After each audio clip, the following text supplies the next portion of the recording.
Welcome everyone to Our Community, Our Money, The Entrepreneur in You. My name is Jermaine Washington and I'm your host. For today's show, we will be speaking with Ravi Rambat, Director for the Center for Entrepreneurship at HCC Southwest College. Also, scholarship winners for the Ideas Pitch Competition, Louisa, Mac, and Joe. These winners are here to share their stories and tell us all about their ideas and their goals. Stay tuned. This will be a great show.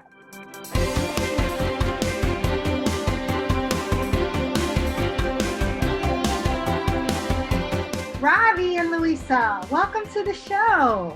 Thank you so much for being here. Okay, so first of all, we're going to start out with Ravi, since he is the one who manages this competition. He's the director of the Center for Entrepreneurship at the Southwest College. Ravi, tell us about the competition.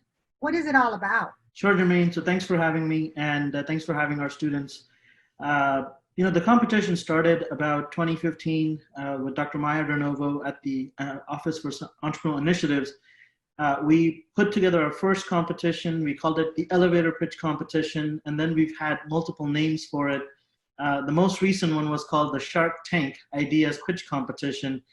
And really, it's a platform for students to come share their thoughts and their ideas, their innovative solutions to our pressing societal and global challenges that we face. And it's really an opportunity for them to network and make friends, but then also, feel good about solving a problem together. So that's in a nutshell. We're going to talk more about that. We're going to get into some details later on. But did you have to pull this off at any point during this pandemic? No, we never had to do a virtual competition. This was our first, and at first we were a little worried and a little sad about not being able to see everybody in person and having our judges on campus. But then when we did the virtual and it worked out well, we all think it was a good success. We're looking forward to doing probably some more all of a sudden. So you did do a virtual competition. Tell me, how did that go? I mean, because that's so different from what you're used to. You had to pivot. What'd you do? We had to add multiple training sessions just to get the technology right. That, before we had just two trainings, one on ideation, one on pitch presentation, but we added a third one for tech check and making sure people knew how to, get on Zoom, how to share their screens. And we had to, kind of like how the show's being put together. We had to go through a script and a run of show, things that were very different in person. So it upped our tech game. I think all of us can say that. I think that was a great idea, if I want to use the pun. So that's amazing. So I'm going to move to Louisa and ask a little bit. Can you just tell our viewers your full name, a little bit about yourself, and then I'm going to ask you, what was your idea? Okay, I'm Louisa Nadaraja. So a little bit about myself. I'm a fashion designer student that has been studying since 2015. So it's been a long time. I'm not taking like 7 classes per semester. I'm taking my time, and I'm really excited about building my brand, which is what I started back in 2017. My fashion brand, that's an eco-friendly fashion brand.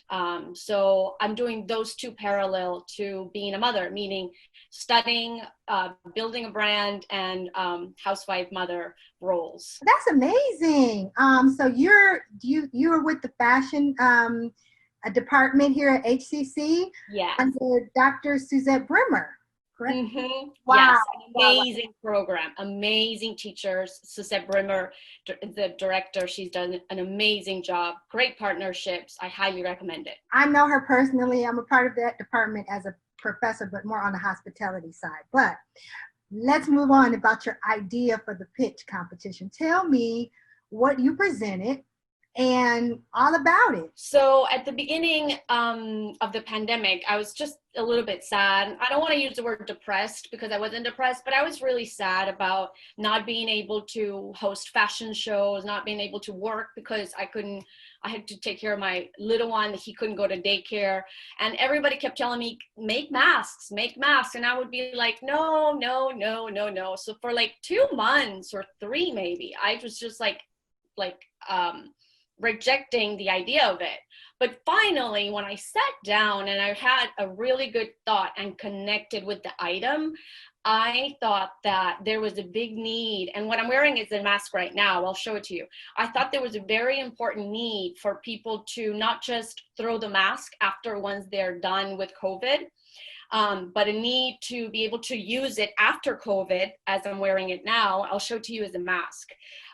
So that you could have like this COVID souvenir, which is what I'm starting to call it, a COVID souvenir. So you could use it after COVID and it won't end up in landfills, because that's what my brand is also all about. It's connecting items that have a meaning behind it so that they don't, either they don't pollute, or they don't end up in landfills, or they have, you know, some sort of eco-friendly thought process or item or fabric. Something in it has to be smarter than just what it is. So it also turns into a hat accessory. So this is the mask. I'll show it to you as the mask, but I just wanted to show it to you first as what it turns into. So it's a hat accessory. You could accessorize your hat. You could wear it as a headband. And this is how you can put it on as a mask. Oh, wow. You're very creative. I think I need to buy. How much are they? I think I need to purchase one of those. I need a stand. I have a hat. Okay. Yeah, I mean, actually, they're really good for kids right now, because little did I know that kids would require some sort of like a holding mask mechanism where they don't lose it, because, you know, the normal mask is the one you leave, or it's kind of like hanging down here. I wish I had a normal mask. It's kind of like hanging down here, so kids will lose it. So a lot of moms have been buying this because kids won't lose it. They can wear it like this, they can wear it like this, and it won't come off. So Louisa, how much are the masks? We got to tell our viewers how much the masks are and where they can get some. I mean, I'm sure you're selling like hotcakes. Okay, so yes, they are selling really well. So if you just buy one, it's $30. If you buy more than 10, they come to $15. The kids is $20, but if you buy more than 10, they're $10. So pretty much if you buy more than 10, half off, pretty much. And the reason why the price is because the fabric is from Peru. So it's a very special particular fabric. That once it runs out, it runs out. And I line them, they come in all sorts of colors. I line them. So what you could do to the mask is you could also put a filter inside if you want extra protection. And if you don't like the Peruvian fabric, I also have regular, you know, cotton fabric masks that are not Peruvian looking. So regular black, white, or simple. So if people go to luisanadaraja.com, you can find them there.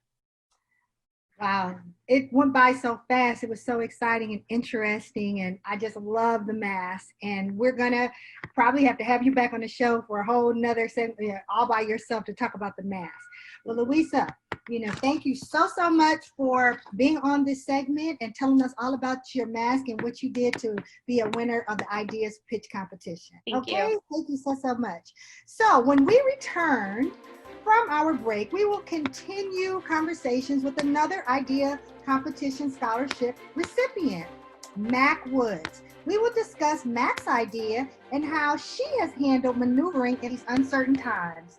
Additionally, I want to remind everyone to check out our Goldman Sachs 10,000 Small Businesses program under the Entrepreneurial Initiatives Department, who have continued to have new cohorts throughout this year. And they have also transitioned online. You can get all of this information on the program on our website at hccs.edu/smallbusiness. This program continues to move forward towards its goal to help 10,000 small businesses. See if you qualify. We'll be right back.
Houston Community College is safe, clean, and open for learning.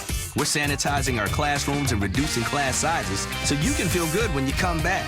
Register now at hccs.edu/college your way.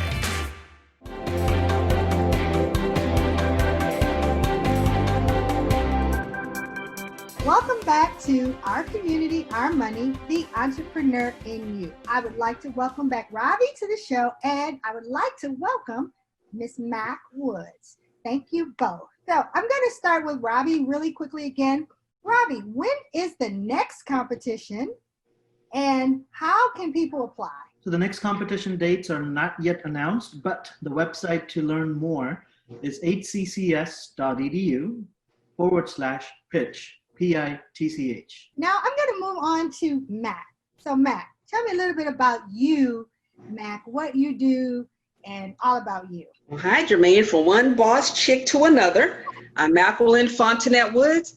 I take out the middle 20 letters and go by Mac Woods. I'm the founder of Petite Estates, which is where it was designed for people over 50 to right size to luxury. And I have my reality show, Old Chicks Making Houses, and my clothing line that goes with that, Boss Old Chicks. Okay. Well, I must be an old chick too. Hey, old chicks in the house. I love it. I love it. Okay, so what idea did you present in the Ideas Pitch competition? I presented Petite Estates, which it's not a tiny house. It's a smaller house for those of us who need to downsize to luxury.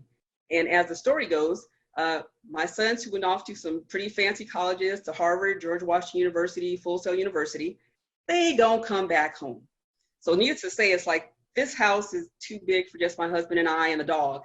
So we sold our house. We tried to downsize and right size. And basically there's like nowhere to go. And so a lot of people don't want to right size because they don't want to live in an apartment. So needless to say, we're in an apartment right now.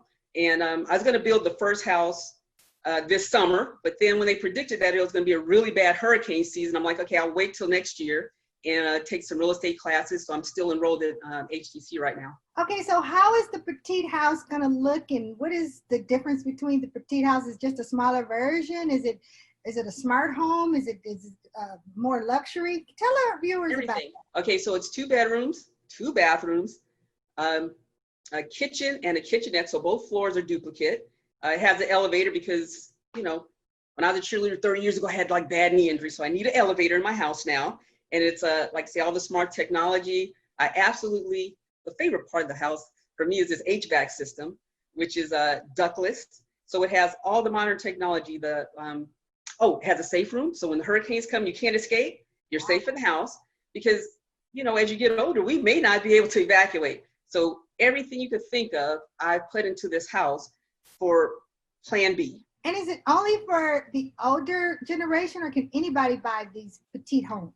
I'm glad you asked that. So it was designed for the older generation, but then come to find out, my sons always have roommates. And so needless to say, they don't want to deal with who's going to do the chores in the kitchen, who's going to do the bathroom. So the way it works out for millennials is because there's 2 of everything on each floor, you have your own space to yourself on each floor. It works out perfect for millennials. And actually, if it's an investment, then they can really live on one floor and rent out the other floor. And basically, they only meet when they enter the door. So it's for everyone. And you've expanded your audience greatly. So I'm going to get back onto the competition. How did you prepare to win this competition and, get the scholarship money that you got? What did you do to prepare yourself for the competition? For decades, I prepared my sons to compete. And so now I had to call on them. It's like, okay, how do I do this Zoom stuff? And okay, I need your help in return. So needless to say, it was a good way for me to start writing the pitch, start getting the business plan, because although I know construction, it's still a business. And so this was a great start for me to get started on the business side as well. And so I started preparing by, doing my slides and taking pictures of myself and taking pictures, screenshots of how the house will look and putting descriptions together and actually just comprising everything I've learned in class, because HCC has the best construction professors because they're from the industry. I don't want someone to just teach me from a book. They know what they're talking about. And so they've helped me along, because of course I have all A's. summa cum laude, but needless to say, I've worked with the professors and they've guided me all the way up until now. And that's what my sign says, see? Great professors at HCC. And so actually, thanks to the professors, I'm very confident in what I'm doing. Listen, I love it. I love everything. So you're a student, you're a mom, you're doing a second career, petite home, you're a winner in this competition. So and a bosso chick, remember that, bosso chick. Oh, yeah. I will never forget that. You'll see the clothing line pretty soon. Oh yes, and I mean I'm looking forward to seeing that. So can you tell me how you pivoted during the pandemic? Because a lot of us, sometimes we're not as technologically advanced as the youth. Mm-hmm. And because you had to do it like that, how did you get your mind together and pivot yourself to be doing everything virtually? I mean, because even now with your business, I'm sure there's some differences in the way you have to handle everything to get ready for, building these homes. I transitioned well. I mean, change does not bother me. I look forward to change. And that's why building houses will be perfect too, because it's something new every time. A different customer, a different interior design, but I can pivot very easily. And what about the clothing line? When and where will people be able to get the clothes? I'm also in the Houston Lift competition. And I'm going to introduce the clothing line because as I'm waiting to build houses and, construction's kind of slowed, they're going to find the clothing line pretty soon on the petite-estates.com website. So also, Robbie, I know there's not any dates out there right now, but can you just tell our viewers how you're finding all these wonderful students to be a part of your competition? Well, so the beauty of this competition really is that we get the most diverse students from across the district with all colleges participating on most diverse ideas, as you can imagine. We do try to categorize them, but ultimately it's the students, what they're thinking and what they think is a need. And our goal is to kind of, harness their creativity, right? Get them to share their passion and then and share this. So it comes naturally to, I get to stand on shoulders of giants because one, they're here, they're taking risk, putting themselves and their ideas in front of others. And then ultimately, when we put our marketing out, they know and they come to our website. So this fall, we will have a competition. Information's on the website. We're going to get more into that on the third segment. So the HCC Ideas Pitch Competition is such an interesting and informative opportunity for students. So we are going to continue this conversation in our next segment with Mr. Joe Carpenter. And I cannot wait to find out about his idea. But please remember, everyone, that the Entrepreneurial Initiatives Department has so many unique areas under its department to reach students, community, and entrepreneurs. There are so many opportunities and resources available for anyone through our department, and one of those areas is the corporate college. This college is right now in partnership with the Texas Workforce Commission, and they provide funding and skills for small business program that can be used to train employees. So if you want more information about the corporate college and many other resources, please visit our website. I always talk about the website, hccs.edu/smallbusiness. We'll be right back.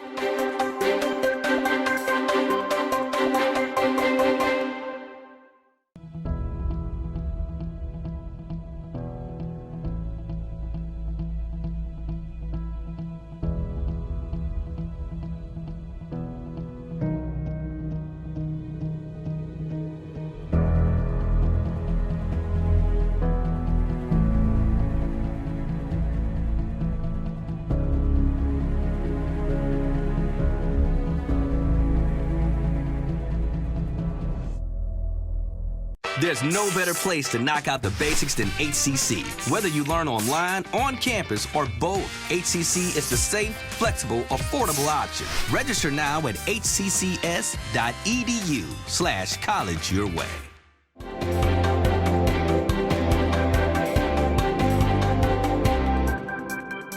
Welcome back, everyone. In this segment, we will continue our conversation with our next HCC Idea Pitch Competition Scholarship recipient winner, Joe Carpenter, and we will continue speaking with Robbie as well. So I'm going to start with you, Jill. Thank you so much for being here. Can you tell our viewers a little bit about yourself, what you do, and then we're going to move on to find out what your idea was. Sure, Mr. Main. First, I'd like to thank you for the opportunity to be talking with you today. So thank you very much, and thank you, HCC.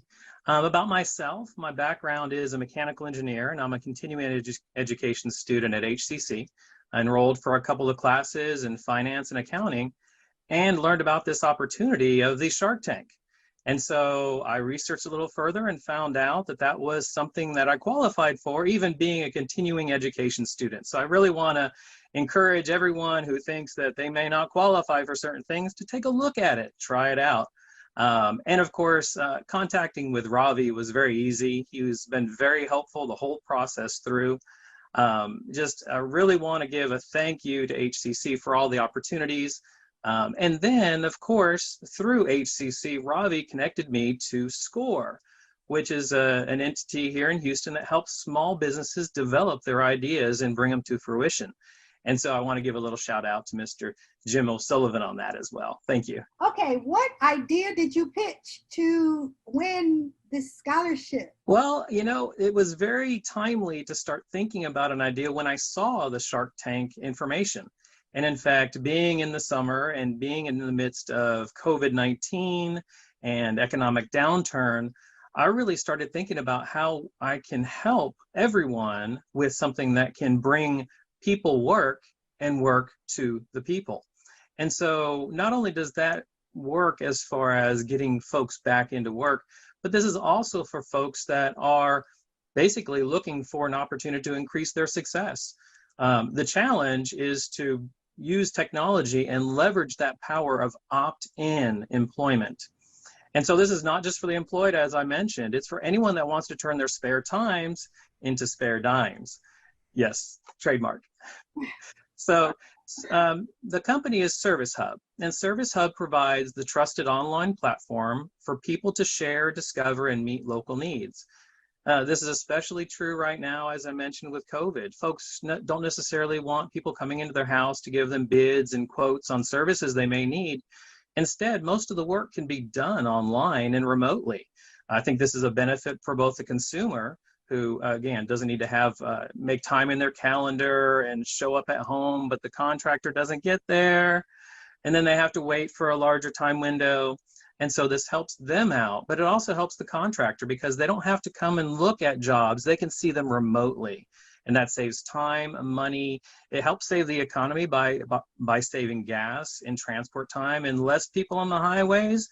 I think everyone in Houston would agree is a great thing for Houston. Yes, I definitely agree, especially because people probably are out of work and this is an opportunity for them. Speaking of that, so if I'm out of work and I want to do this, can you give me a little bit of a rundown on how I would go about it? Like, I'm Jermaine Washington, I don't have a job.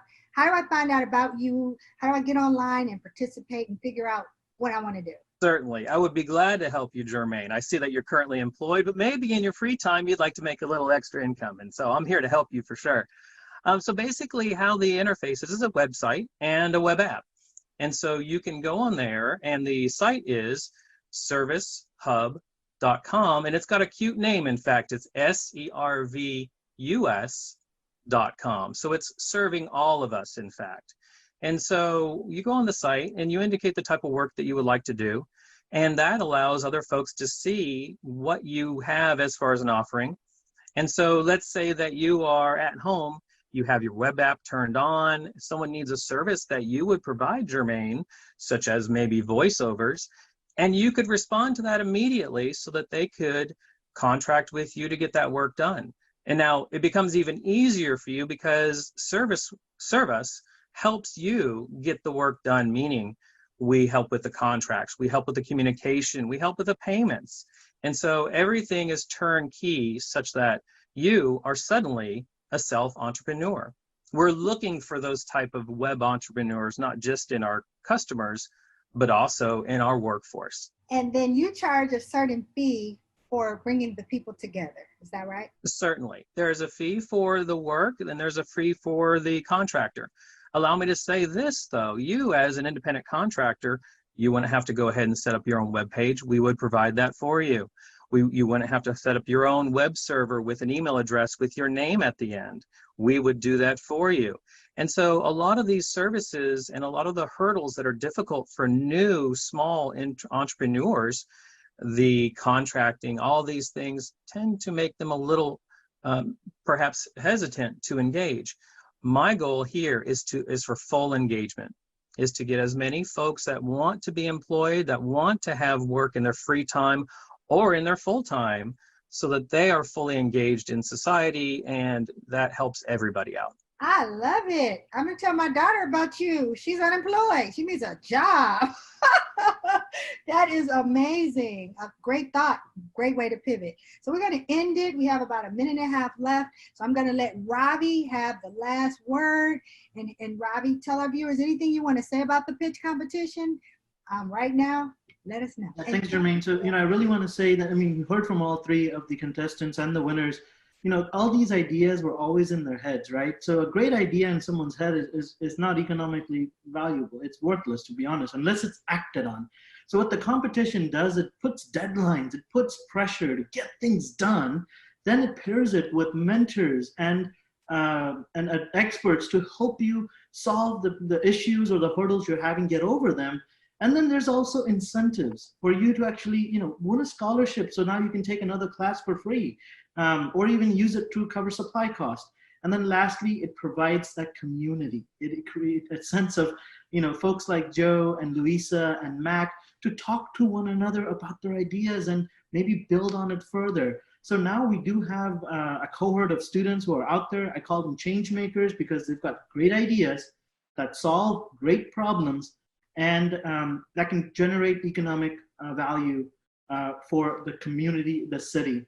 So all we do as a community college is we are cheerleaders for them, and we want to promote and support them as best as we can. So thanks a lot, Jermaine, for doing that, and appreciate it. Thank you, Ravi. Thank you so much for bringing everyone together. Thank you, Louisa, Matt, and Joe, all for being here today. And as always, I would like to share a motivational tip, which is actually a Chinese proverb. Teachers can open the door, but you must enter it yourself. Until next time, thanks for watching Our Community, Our Money, the Entrepreneur in You. See you next time.